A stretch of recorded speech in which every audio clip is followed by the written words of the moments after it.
State bank की monetary policy committee का इजलास आज होगा। मॉनेटरी पॉलिसी कमेटी शरह सूद में कमी या बरकरार रखने का फैसला करेगी। स्टेट बैंक की जानिब से आइंदा 2 माह के लिए मॉनेटरी पॉलिसी का ऐलान किया जाएगा। हमजा गिलानी हमारे साथ मौजूद हैं। हमजा, क्या तवक्को की जा रही है मॉनेटरी पॉलिसी के हवाले से? देखें, मुआशी माहिरीन और बिजनेस कम्युनिटी की अलग अलग आरा है।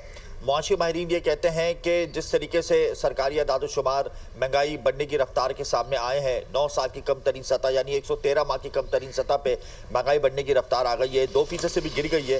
तो कभी इम्कानात इस बात के हैं कि शरह सूद को कम किया जाएगा। 12% पे इस वक्त शरह सूद है। 50 बेसिस पॉइंट की तवक्कात लगाई हुई है मुआशी माहिरीन ने, इक्तिसादी माहिरीन ने, क्योंकि उनका ये कहना है कि अगर ज़्यादा बड़े पैमाने से अगर शरह सूद में कमी कर दी जाएगी तो फिर इम्पोर्ट बिल बढ़ेगा और इससे रुपया जो है वो डिवैल्यू हो सकता है। बिजनेस कम्युनिटी की भी यही आ रहा है कि 50 बेसिस पॉइंट या 100 बेसिस पॉइंट कमी की जा सकती है।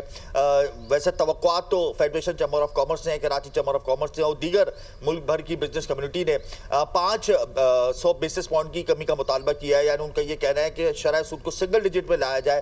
बहरहाल सरकारी अदाद-ओ-शुमार के मुताबिक और इंटरनेशनल प्राइसेस जिस तरीके से पेट्रोलियम मसनूआत की गिर रही हैं, तो ये कभी इम्कान आते हैं कि इस बार जो मॉनेटरी पॉलिसी में ऐलान किया जाएगा उसमें शरह सूद कम हो सकती है। इजलास शुरू हो चुका है। स्टेट बैंक ऑफ पाकिस्तान में मॉनेटरी पॉलिसी कमेटी बैठी हुई है, अदाद-ओ-शुमार का जायजा ले रही है। उसके बाद governor state bank Jameel Ahmed बजरिया एलामिया जो है वो आज नई मॉनेटरी पॉलिसी का ऐलान करेंगे। 2 माह के लिए